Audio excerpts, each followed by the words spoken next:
Ouais, du verre, et oui, aux États-Unis, tout du moins, puisqu'en France, nous avons eu un léger rouge, hein, le CAC 40, moins 0,2%. On va voir ça tout de suite. Et oui, inutile de blablater 107 ans. Passons déjà aux indices américains, vu que le marché vient de clôturer. Hein. Alors, qu'est-ce qu'on a? Le S&P 500, hein, qui a pris 0,75%. Hein, vous voyez, bon, c'est pas énorme. Hein. Ah, c'est timide aujourd'hui. Hein. Ah, mais bon, c'est mieux que rien. Ah, on va quand même pas se plaindre. Ah, après 4 jours consécutifs de baisse, un petit peu de vert, hein, on n'allait quand même pas enchaîner un 5e jour. Donc le Dow Jones, plus 0,55%, ça se traînaille, hein, je vous l'ai dit. Hein. Et puis le Nasdaq, comme je vous l'ai toujours dit, hein, quand c'est à la baisse, il est toujours plus bas que les autres, et quand c'est à la hausse, il est toujours plus haut que les autres. Et oui, c'est la drama queen, le Nasdaq. Hein, toujours à faire des siennes. Plus 1,13%. Hein, voilà où on en est. Oh, l'essence, le pétrole, hein, qui n'en finit plus de baisser. Ah, regarde-moi ça. 71,66. Vous vous souvenez de l'époque où il était à, je ne sais plus, 120 $, ou je ne sais plus quoi. Et qu'on se disait que c'était fini, qu'on allait devoir se déplacer à d'autres chevals, à d'autres mules. Aïe, aïe, aïe. Tu sais, qu'est-ce qu'on en a dit des conneries quand même pendant cette crise. Remarque, c'est exactement ce qu'on est en train de faire actuellement, hein, avec l'histoire de l'électricité, t'as vu? Là, on nous explique que, voilà, s'il fait trop froid, ping, il y aura 2 heures de coupure, hein, selon les quartiers, selon les villes, ou je sais pas quoi. Alors, en plus, il y en a un qui s'est fait taper sur les doigts, je sais pas si vous avez vu, le mec d'Enedis, là. Il a dit, ah non, les gens sous assistance respiratoire, ils n'auront pas la priorité qui est jugée avec ces conneries. J'ai pas compris, là. Et puis quoi encore, tu sais. Aïe, aïe, aïe. Ah bah alors lui, là, je sais pas où. Je sais pas, le mec, il a jamais pris de cours de communication. Le mec, c'est le porte-parole. Hein. Il a osé sortir une ânerie. Même si, imagine que ce soit vrai. Imagine qu'effectivement, sûrement que c'est vrai, d'ailleurs. Sûrement que c'est vrai. Mais tu le dis pas. Tu le dis en douce au gouvernement. En fait, pour les gens en situation d'urgence, sachez que votre histoire de ils vont être prioritaires, non, ça marche pas. Techniquement, ça marche pas. Ah bon? Bah, c'est ce qu'on a dit à la télé. Oui, mais c'est pour ça que je vous le dis en cachette. Il faut trouver une solution. Tu sais, l'autre, quelque part, alors ils vont mourir. Oui, bah oui. Qu'est-ce que tu lui dis? Remarquez, ça fera moins d'utilisateurs d'électricité, du coup. Ah, si. Un mal pour un bien, quelque part. Aïe, aïe, aïe. Ah non, mais vraiment, bon, lui, à mon avis, je pense qu'il a perdu sa place. Lui, je pense qu'au prochain remaniement, ils vont pas le virer, parce qu'en France, virer, c'est difficile, mais je pense que lui, ça y est. Hein, son nouveau poste, c'est au nettoyage. Hein, il sera là à nettoyer les sols. J'étais le porte-parole. Et ben maintenant, tu nettoies les sols. Voilà. Porte-parole, nettoie les sols. Hein, ça rime, ça finit pareil, donc quelque part, t'as pas à te plaindre. Hein. Voilà. Dis donc. Aïe, aïe, aïe, qu'est-ce qu'on rigole quand même. Hein. Alors, on va voir les graphiques. Bon, les gars, je vous ai montré les graphiques hier. Il n'y a rien qui va changer fondamentalement. Hein. Voilà, mais c'est toujours bien, chaque jour. De toute façon, tu peux pas être investisseur à la bourse ou trader sans regarder les graphiques au moins 5 fois par jour. Non, mais au moins 1 fois par jour. T'es obligé.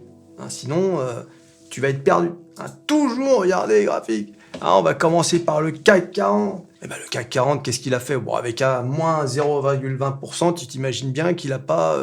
il n'y a rien qui a changé. Hein. On va voir, regardez. Hein. C'est exactement ce que je te disais. Hein. Je t'ai expliqué hier qu'il y avait une zone support-résistance et que, regardez, le CAC 40, vous avez vu un peu? 1, 2, 3, 4 bougies rouges. Et oui! Hein, donc là, on descend tranquille. Alors, si ça vous paraît aussi clean, au fait, le graphique, je vous ai pas dit peut-être, mais c'est parce qu'on est en Akenashi. D'accord? C'est un style de bougie qui simplifie les choses. C'est une sorte de moyenne. On va pas rentrer dans les détails, ça sert à rien. Mais voyez, une bougie standard Le Hakenashi, c'est bien pour avoir une vue d'ensemble, sans se prendre la tête. Mais en réalité, les bougies, c'est ça. Hein. Vous voyez? Ah oui! Là, vous voyez, vous n'avez pas bougie 1, 2, 3, 4 rouges, ça varie. Hein, c'est pas la même chose. Là, c'est vraiment... Là, on est en jour. Donc, d'ailleurs, on va se mettre en heure. Ah, donc, voilà. Donc, chaque bougie représente une heure. D'accord? Donc, comme vous pouvez le constater, voilà. On va pas rentrer dans les détails. Bon, voilà. En gros, hein, comment ça fonctionne une bougie? Bah là, par exemple, la bougie verte a clôturé à cet endroit, d'accord? Et on va faire un gros zoom. Voilà, elle a clôturé à cet endroit, et au moment, et dans cette heure-là, elle est allée au plus haut à ce niveau-là. C'est ce qu'on appelle une mèche, là, vous voyez? Ensuite, une heure après, dans l'heure qui a suivi, la bougie a ouvert, donc, à 6693, et a clôturé à 6660. Et oui! Donc là, on a fait, regardez, en une heure, le CAC 40, il a perdu 0,48%. Vous voyez d'ailleurs, si vous regardez en bas, vous avez, à chaque fois, vous avez l'heure qui s'affiche. 16h, 17h. Il faut savoir que ça se clôture à 17h30. Alors comme c'est par heure, ça n'affiche pas les demi-heures. Mais si je me mets en demi-heure, vous allez voir, donc c'était quand? C'était le 7, ça, non? Ouais, c'était le 7, c'était hier. Et ben là, vous avez donc la fameuse bougie rouge de 17h, et vous avez la bougie rouge de 17h30. Donc là, c'est une demi-heure, là, par contre. Donc là, ça a clôturé ici, ça a ouvert ici, et ça a clôturé encore au plus bas. Vous voyez? Voilà, bon, ça, c'était une petite parenthèse vite fait, mais je pense qu'à un moment donné, effectivement, il faudra approfondir tout ça, hein, parce que c'est vrai que c'est intéressant. C'est passionnant, hein. C'est passionnant, hein, je vous assure. Hein. Donc voilà, bon, bah écoutez, depuis le 1er décembre, hein, on est le 8 décembre, bon, bah le CAC 40, il est en baisse. Pas de beaucoup, hein, mais... voilà, on a perdu à peu près 1,70%. Voilà, donc on est, comme je vous l'ai dit, on est vraiment là, pour le coup, on est bien sorti du canal. Hein, ça se voit, c'est vraiment... c'est moche à regarder, mais bon, voilà, c'est comme ça. Hein. Bon, bah le S&P 500, hein, comme je vous disais, ça n'a pas changé grand-chose. Vous avez vu, hein, y a quasiment pas de mouvement. Donc là, comme je vous ai dit hier, hein, souvenez-vous, hein, c'est ça qui fait peur. Hein. C'est ça qui fait peur. On n'a pas envie que ça continue à la baisse, là. Là, il faut impérativement il faut pas que ça fasse ça, là. Eh oui, parce que là, on est mal. Là, il faut que ça, voilà, c'est ça qu'il faut que ça fasse. Ah, voilà, là, c'est plus beau, là, par contre. Ah, bon, voilà, on est d'accord. Alors, le Nasdaq, vous voyez, hein, donc il y a ce canal baissier, et puis, vous avez vu, on en est sorti pour y revenir. Bon, bah là, c'est pareil, hein.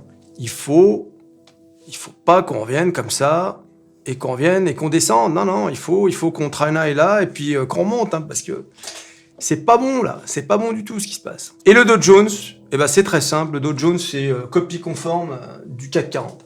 Voilà. Exactement la même configuration. Donc là, on descend. Et même date, hein, vous avez vu, hein, tout ça, c'est les mêmes dates. Je sais même pas pourquoi on a plusieurs indices. Quelque part. Voilà, hein, on est 1er décembre, depuis le 1er décembre, et ben, tous les indices baissent. Voilà, oui, bah, c'est comme ça ça sert à rien de m'engueuler, moi j'y peux rien. Voilà, l'autre il est là, il me gueule dessus. Voilà. EDF. Et oui, alors pourquoi il y a EDF là? Pourquoi j'ai prévu un onglet EDF? Ah, c'est bizarre ça quand même. Hein, pourquoi faire? Eh bien, tout ça pour dire que l'OPA sur EDF va être prolongé suite au recours des petits actionnaires. Et nombreux sont des salariés actionnaires. Et oui, ils considèrent que l'offre d'achat de l'État français à 12 € est trop basse. Hein, regardons à quoi ça correspond. Bah, forcément, hein, le titre n'est plus tradé hein, depuis la décision de cet été. Donc comme vous pouvez le voir, regardez à quoi ça ressemble sur un graphique. Et oui, vous voyez, donc là on est stagné à 12 €. Hein, on est à 12 € pour EDF. Mais regardez, on va remonter, on va essayer de remonter. Voilà, regardez l'historique d'EDF. Hein, regardez, on est en 2005, l'introduction d'EDF à 32 €. Et oui, en 2005, mettez-vous à la place des petits porteurs qui ont acheté EDF à 32 € et à qui on dit on va vous racheter EDF à 12 €. Et oui, bon, EDF a distribué des dividendes. Hein, tout ce temps-là, d'accord? Mais bon, regardez EDF, hein, qui est monté jusqu'à 77 €, d'accord? Alors, le conflit, il porte sur quoi? Eh bien, Alors, il faut savoir que, vous savez que pour que l'OPA fonctionne, il faut que l'État ait 90% des droits de vote, c'est déjà le cas, et 90% des parts. Elle n'a que 86,4%. Les petits actionnaires estiment que le prix correct serait 15 € par action. D'accord ? 15 € par action, ça se situe à peu près ici. Ici. Ouais, on était à 15 €. La dernière fois qu'on était à 15 € sur EDF, c'était en novembre 2018. Donc, c'est... Voilà. Mais bon, ils estiment. Et les fonds de pension américains estiment aussi que EDF devrait être vendu à 15 €. L'État n'a pas envie d'acheter ça à 15 €. Regarde-moi ça. Ça traînaille à 12 € depuis mai 2019. Et pourquoi on achèterait ça à 12 €, Et puis quoi, à 15 €, pardon. Et puis quoi encore? Voilà, donc, qu'est-ce qu'ils font? Ils veulent l'acheter à 12 € et les actionnaires ont posé un recours pour faire traîner. Mais attention, ça porte un risque, parce qu'on est en décembre. Et on sait qu'en décembre, il y a beaucoup d'institutionnels qui se débarrassent, et même des actionnaires. Vous, moi, pour des raisons diverses et variées, vous savez de quoi je parle, eh bien, on est amené peut-être à nous débarrasser d'actions en fin d'année. Eh bien, 86,4, l'État a 86,4 des parts. Il suffit de pas grand-chose, Il suffit juste de 3,6% des parts pour que l'État détienne 90% et du droit de vote et des parts de la société. Et bing, l'OPA est faite, d'accord? Ce sont les règles. Je pense que ça peut paraître être une mauvaise nouvelle pour l'État, mais s'il y a des gens qui se débarrassent des actions rapidement, ça peut être une bonne nouvelle. On est en décembre, et puis il y a plein de gens qui peuvent se dire, bon, j'en ai ras-le-bol, combien... On a tous fait ça, on s'est tous débarrassés d'actions avec des grosses moins-values, parce qu'on en avait marre. Parce qu'on en avait marre d'espérer, de machin, puis on se dit, bon allez, laisse tomber. Ok, j'ai perdu 20 000, 30 000, 40 000 balles là-dessus. Voilà, tant pis, il fallait faire attention. Tu vois? Et parfois tu fais ça, parce que voilà, c'est comme ça. Vous savez, la tranquillité d'esprit, ça n'a pas de prix. Ça n'a pas de prix. La santé, ça n'a pas de prix. Je préfère être tranquille d'esprit, ne pas trembler des genoux, être en bonne santé et être ruiné que l'inverse. Je vous le dis comme je le pense. D'accord? J'en ai rien à foutre. Ah oui. Il n'y a rien de mieux que d'être tranquille d'esprit. Donc là, on verra bien cette histoire d'EDF, c'est intéressant quand même. EDF, c'est pas comme si on parlait pas d'EDF en ce moment. Et une autre info glanée ici et là. Le groupe Cofigeo, qui fait William Sorin, etc. Vous en avez forcément entendu parler. On a parlé que de ça. Là. Je me suis dit, c'est quand même incroyable cette histoire. Ils ont décidé, à partir de janvier, d'arrêter de produire, de mettre 800 personnes au chômage technique, ce qui correspond à la moitié de leur site de production en France, pour faire face à la hausse des prix de l'énergie. Vous vous rendez compte? On en vient toujours à la même histoire. Je vous dis, ça va nous péter à la gueule, ça. Cette histoire d'énergie. Vous avez vu, je vous ai parlé de la guerre avec les USA et l'IRA, Inflation Reduction Act, le plan de réduction de l'inflation qui fait que beaucoup d'entreprises allemandes, anglaises, françaises vont aller aux États-Unis parce que l'énergie est 4 fois moins chère. Et en plus, il y a des subventions. Ça va nous péter à la gueule. Il se pourrait que des tas d'entreprises... imagine, mets-toi à la place d'un patron ou d'un actionnaire principal, etc., d'une entreprise. Tu sais qu'aux États-Unis, c'est pas un pays...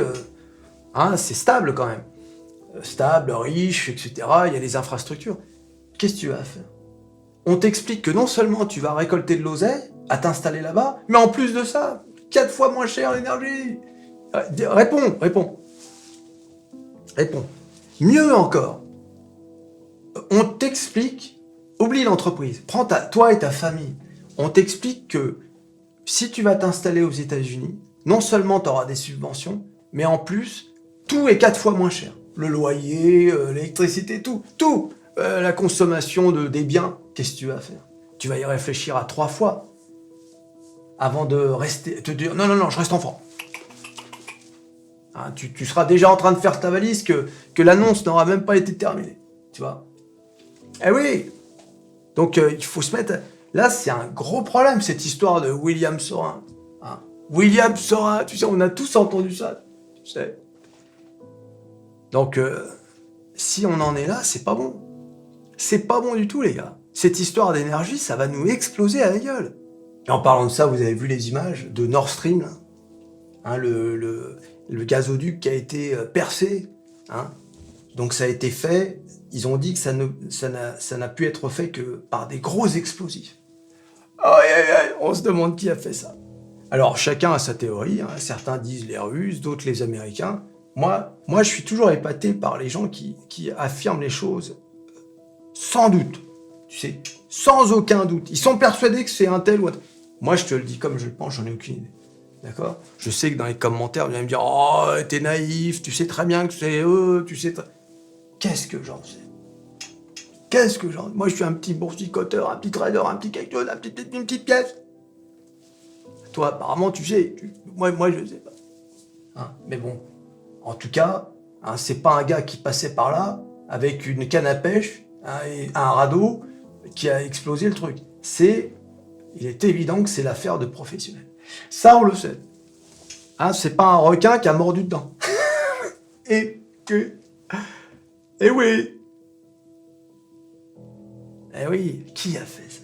Qui a fait ça? Moi, ça m'intrigue. Je vous le dis comme je le pense. Moi, ça me passionne, ce genre d'histoire. J'aimerais bien savoir qui, quoi, comment, qui, pourquoi. Eh oui! Ah là! Ah non, non, non, mais tu sais, le monde est pourri. Hein. Ah oui, il n'y a pas de cadeau. Hein. Il y a des choses qui se font, qui se savent, et on ne sait rien. Rien du tout. L'euro qui est monté, qui a pris 0,45%. Et oui, l'euro qui est à 1,055 au moment où je vous parle. Hein, donc voilà, Mais bon, vous savez qu'aujourd'hui, j'ai publié un tweet pour annoncer le discours de Christine Lagarde. Discours d'où tout le monde se fout complètement. Hein, je veux dire, il sert à rien passer. C'est terrible quand même. C'est terrible. Hein. Vous avez vu la différence entre un discours de Christine Lagarde sur les marchés? Regarde. Le discours était à 13h. D'accord? On est le 8 décembre. Le discours était à 13h. T'es prêt? Voilà. Je fais un zoom. D'accord? Je fais un gros zoom. Regarde. Voilà. Voilà c'est cette petite bougie là. Il ne s'est rien passé. Rien du tout. Voilà. Jérôme Powell. Qui? Jérôme. Bien sûr. Qu'est-ce que je raconte? Jérôme fait un discours, il bouge la tête, il s'enrhume. Déjà, les marchés ont pris 1 ou baissé de 2%. Qu'est-ce qui se passe avec Jérôme? Jérôme? Je crois qu'il a un rhume. Oh, Jérôme. Et Christine, peut-être, peut l'emplacer. Le fou rire dans la camionnette. Incroyable, regarde. Voilà. Si tu voulais un symbole plus fort du poids de l'Europe dans le monde, bah tu l'as, il est là. Alors que l'Europe, c'est un mastodonte économique.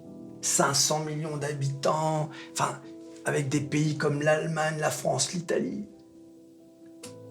On n'est pas des clochards, les gars, on n'est pas des clochards. Mais bon, comme on est à 27 nations aux intérêts différents, je vous ai dit, le machin ne marche pas. Soit on devient fédéral, soit on devient tous indépendants, des petits pays à droite, à gauche, comme avant, quoi. Choisissez, faites un choix, mais arrêtez avec ce machin. L'Europe d'État-nation, tu sais qu'ils appellent ça. L'Europe d'État-nation. Tu sais, pour pas dire la vérité aux Français. La vérité, c'est qu'on est quasiment un État fédéral. Mais bon, il y a encore des trucs qui bloquent, des intérêts particuliers, etc. Je te jure, c'est incroyable. Mais bon, c'est comme ça, qu'est-ce que tu veux que je te dise? Tu t'abonnes, tu likes, tu partages, et à la prochaine vidéo. Allez, salut.